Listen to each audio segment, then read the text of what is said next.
किसान साथियों राम राम। आशा और उम्मीद करता हूं कि आप सब ठीक ठाक होंगे।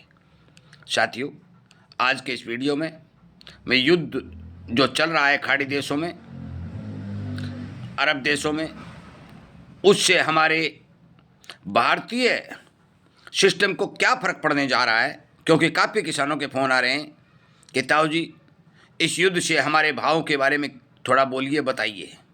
और ये ज़रूरी भी है क्योंकि मैं लगातार जो हमारे बाज़ार के जानकार हैं उनसे जो जानकारी आती है, जो अनुमानित जानकारी होती है, वो किसानों तक वीडियो के माध्यम से पहुंचा रहा हूं। और मैं आपको इस युद्ध का प्रभाव जो हमारे यहाँ पड़ने जा रहा है उसके बारे में मैं आपको बताने जा रहा हूँ। साथियों, एक एक बात आपको सचेत और सावधान करने के लिए वीडियो के माध्यम से पहुंचाई जा रही है।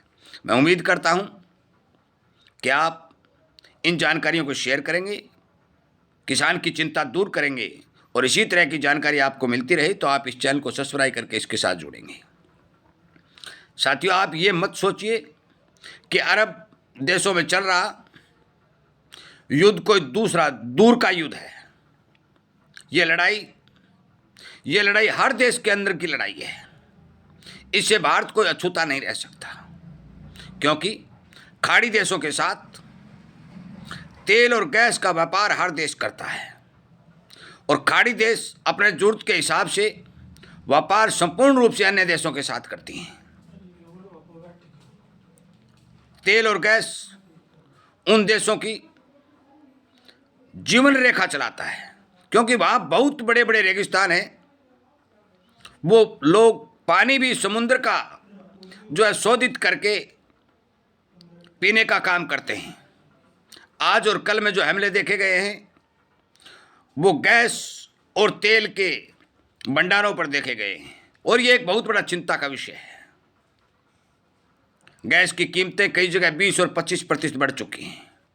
तेल की कीमतें, जो कच्चे तेल की मैं बात कर रहा हूँ, आसमान छू रही हैं और खाड़ी देशों में जाने वाला तमाम चीज़ों का निर्यात बाधित हो चुका है। ये एक सच्चाई है। हमारे देश से बहुत सी वस्तुएं उन देशों में निर्यात के तौर पर जाती हैं, परंतु आज कुछ जहाज तो भरे हुए भी खाली हो रहे हैं, कुछ जहाज समुद्र में डेरा डाले हुए पड़े हैं। और सच्चाई साथियों मैं बता देना चाहता हूं कि कुछ कंपनियों ने जो ऑर्डर कर रखे थे, जो खाड़ी देशों के, चाहे कतर हो, चाहे कुवैत हो, चाहे ईरान हो, चाहे इराक हो, सऊदी अरब हो, जितने भी देश हैं, उन्होंने जो ऑर्डर कर रखे थे, जो कंपनियां निर्यात और आयात का काम करती हैं, उन्होंने अपने ऑर्डर भी कैंसिल किए। मैं बात बहुत पहले कह चुका हूं। ये युद्ध, ये लड़ाई जो मिडिल ईस्ट में चल रही है, ये पूरी दुनिया के कोने कोने में प्रभाव डालेगी। हर चीज की महंगाई बढ़ेगी। एक बात और साफ कर देता हूं, यदि इस लड़ाई के अंदर मिडिल ईस्ट के पानी के संयंत्रों के ऊपर हमला होता है तो ये एक बहुत बड़ी भयंकर त्राही करने का काम करेगा। क्योंकि पानी का संयंत्र एक बार बिगड़ जाता है तो 6 महीने तक उस संयंत्र को ठीक करने का समय लगता है और उन देशों में किसी भी देश के पास 6 महीने का पानी स्टोरेज करने की क्षमता नहीं है। अगली बात, तेल और गैस का उत्पादन लगातार जो घट रहा है, कुछ देश अपना उत्पादन बंद कर चुके हैं, कुछ देश हमले के चपेट में आ चुके हैं क्योंकि ईरान ने बहुत भारी मात्रा में अमेरिकी बेस पर हमले किए हैं और अब जो इजराइल ने ईरान के गैस संयंत्र पर हमला किया, उसके विरोध में ईरान ने भी तेल संयंत्रों पर हमले करने शुरू किए हैं। साथियों, ये संकेत सही नहीं है। ये संकेत एक भारी और बड़े युद्ध की ओर जाने का समाचार दे रहे हैं। हार्मुज में रास्ता बंद होना, अमेरिका के द्वारा वहां पर लगातार बमबारी करना, अन्य देशों से रास्ता खुलवाने की अपील करना, अन्य देशों का सामने नहीं आना और दुनिया के अंदर एक रूस, चीन, ईरान और उत्तरी कोरिया का अलग से मोर्चा बनना, ये संकेत ठीक नहीं है। बात एग्री कमोडिटी करते हैं, जो किसान पैदा करता है। मैं आपकी जानकारी के लिए बता दूं, जब तक ये युद्ध चलेगा, जब तक ये लड़ाई चलेगी, कोई भी विशेषज्ञ कितना ही समझदार और जानकार क्यों ना हो, किसी भी जिन्स के भाव के अंदर यदि कोई अनुमान लगाएगा तो वो अनुमान सही होगा या गलत होगा, इस बारे कोई पता नहीं चलेगा। क्योंकि जितनी भी दुनिया में आयात और निर्यात करने का काम कंपनियां जो कर रही हैं, मैं सच्चाई बता रहा हूं, जो रिपोर्टें निकल के आ रही हैं, जितनी भी कंपनियां एक दूसरे देशों को सामान पहुंचाने का जो काम कर रही हैं, उन जहाजों का बीमा भी होता है, क्लेम भी होता है, ये सब काम सरकारें करती हैं। परंतु उन कंपनियों ने अपने हाथ पीछे खींचने शुरू कर दिए। यहां तक कि रूस का एक तेल से भरा हुआ जहाज जो चीन जा रहा था, उसको भी डाइवर्ट भारत की ओर कर दिया गया है। पाकिस्तान अफगानिस्तान का युद्ध शुरू, आपस में लड़ाई झगड़ा चल रहा है। आगे भी दुनिया में जो 2-3 लड़ाई रूस और यूक्रेन की चल रही थी, प्रभावित वहीं से दुनिया हो रही थी। परंतु ये जो नई लड़ाई जो चली है, ईरान लगातार अमेरिका बेसों पर हमला कर रहा है, तेल और गैस की कीमतें आग की लपटों की तरह बढ़ रही हैं, हर देश में हर चीज की किल्लत दिखाई दे रही है। अरे वो छोटे छोटे देश इतना बोझ वहन करने के लायक भी नहीं है, जनसंख्या जरूर कम है, परंतु उन देशों की आमदनी, भारी भरकम आमदनी तेल और गैस पर टिकी हुई है।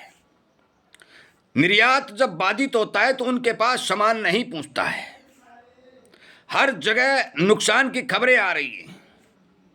धरातल की सच्चाई कोई भी मीडिया बाहर नहीं निकाल रहा है, क्योंकि हर देश ने अपने देश के अंदर रिपोर्टर करने वाला मीडिया पर बैन लगा दिया है। तमाम अरब और खाड़ी देश चिंता की दुनिया में डूबे जा रहे हैं।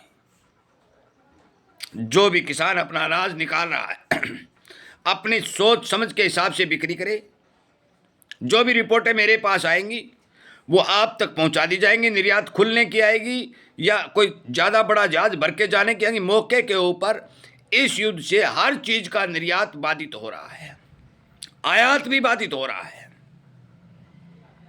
यह नहीं है कि जाने वाली चीज़ रुक रही है, आने वाली भी रुक रही है। और इन्हीं कारणों से बाजार के अंदर अस्थिरता बनी हुई है। कोई भी किसी भी प्रकार की कंपनी इस जोखिम को उठा करके ना माल ले जाना चाहती है तो माल ना ले आना चाहती है। आगे आने वाला समय किस ओर क्या इशारा कर रहा है, ये भगवान को पता है या समय को पता है, क्योंकि समय बहुत बड़ा बलवान होता है। यह युद्ध कब बंद होगा इसका कोई डेडलाइन नहीं है, क्योंकि जो इराक द्वारा लगातार वक्तव्य आ रहे हैं कि युद्ध की अभी शुरुआत हुई है, तो मान के चलो कि युद्ध जल्दी बंद होने वाला नहीं है। इराक के बड़ी बड़ी लीडरशिप को टारगेट बना करके मारा जा रहा है। वहां जो सिस्टम बना हुआ है उस सिस्टम के तहत बराबर की लड़ाई लड़ी जा रही है। नुकसान तमाम देशों को हो रहा है। ये नहीं है इराक को, अमेरिका को, इजराइल को नुकसान हो रहा है, तमाम दुनिया के देशों को नुकसान हो रहा है। और पूरा विश्व एक ऐसी चिंता में डूबता जा रहा है कि अब इसका हल क्या होगा। मौके पर आज जो रिपोर्ट आई है उसके हिसाब से मैंने मोटी मोटी आपको बात बताई है। आगे जो जानकारी आएगी वो फिर पहुंचा दी जाएगी। परंतु आज मैं ये विश्वास के साथ कह सकता हूं कि जो भी किसान की जिन्स हैं उनके पता नहीं कितनी तेजी चली जाए और पता नहीं किस चीज़ में कितनी मंदी आ जाए, इस बात के ऊपर बोलना उचित नहीं होगा। जो जानकारियां मेरे पास आई मैंने आपको दी और यही तमाम विशेषज्ञ कह रहे हैं।